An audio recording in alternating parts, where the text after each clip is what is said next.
What is happening? My bench is a disaster area. Grab some coffee. T-Rex 600 just got back in the air. What has been going on? So, well, let me turn around. I think the last place that I left off, I was probably playing with this little dude. So I got the new engine for the Cobra. And on top of that, I made myself some radio trays out of black acrylic. There's the new FSR. I sourced a shaft from eBay and pressed it in the clutch. This is now running pretty true. Not spectacular, but pretty good. I think everything else with that is rolling along pretty good. I work on that from time to time while I'm trying to keep other stuff in the air. Bad bearing, the 600 here, this engine got a really noisy rear bearing in it. And when I pulled it apart, I noticed that this crankcase is actually cracked right there. And you know, I don't think that's an issue, but I stuck one of the blue headed ones in it, and I'll see if I'm going to rebuild that. Oh, I also sourced a piece of 10mm shaft for the Cobra.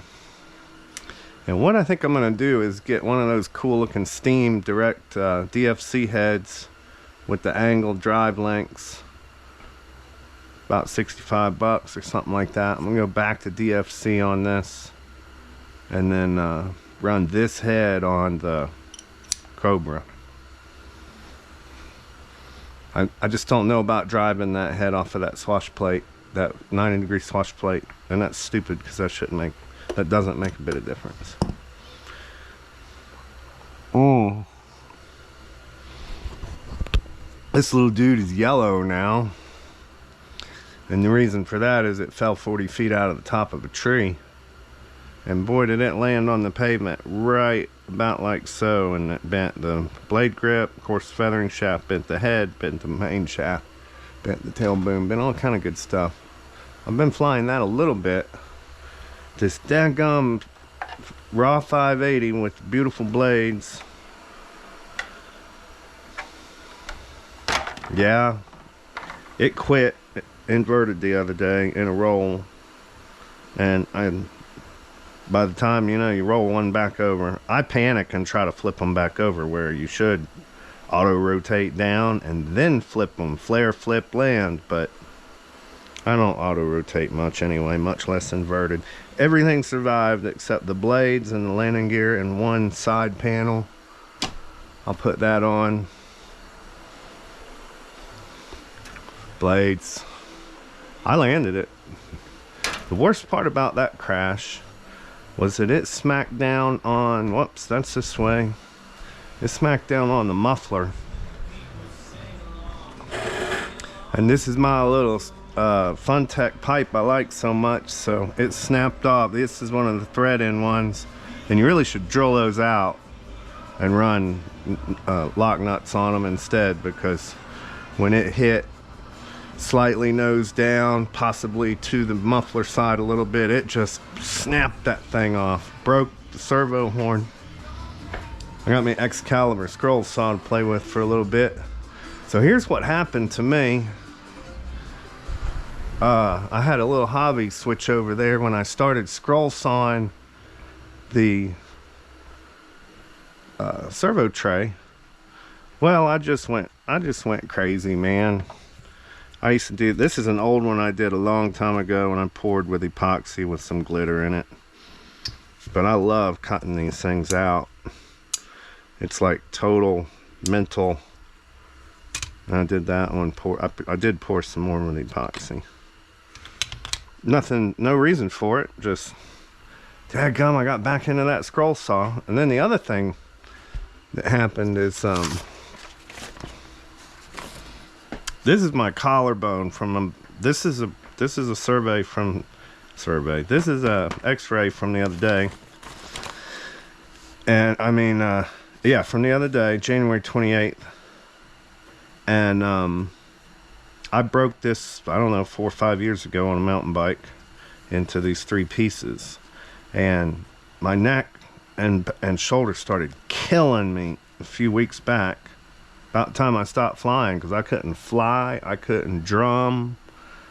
I wasn't doing anything. And I ran in and they were going to bolt this together years ago and said there's no reason to if it doesn't hurt and you have good mobility. Hope I'm holding that up high enough. And anyway, so I went in and I said, hey man, maybe we should bolt it together now because it's killing me. And he come back and said, dude, you've crushed your 5/6. Is that what he called that? This guy here.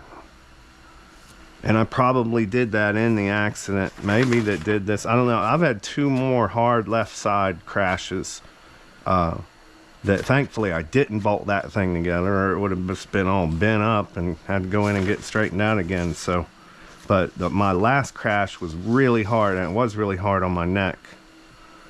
But I didn't get an x-ray on my neck. I got an x-ray on my hand that day. So anyway, they shot me up with steroid and Toradol or whatever else they shoot into you and sent me on my way. And so that's that story. I haven't flown the Concept. I haven't flown much, but I was kind of ready for a little bit of a break anyway for a few days, a few weeks, a couple weeks. This is silly because I've had this scroll saw for ages. This came from Canada. This is a Type 1, was built in Canada before they started building them in Taiwan. And I used to be in the tool business somewhat. And I hot rodded it up with the Pegasus blade clamps and some other stuff, nice stand and foot pedal. So I wanted to compare it to a Mac Daddy, you know, truly badass scroll saw, which Excalibur is supposed to be. But in my opinion, that's a better saw. It's smoother, and I like the blade tension up here versus on preset there and adjustable back here. I don't know, it's a scroll saw, man. All right, that is where I've been. That is what I've been doing, and I am flying some more. I just can't seem to keep these nitro helicopters in the air and running. When they run great, but I have these weird little fuel issues. But anyway, we're out. Peace.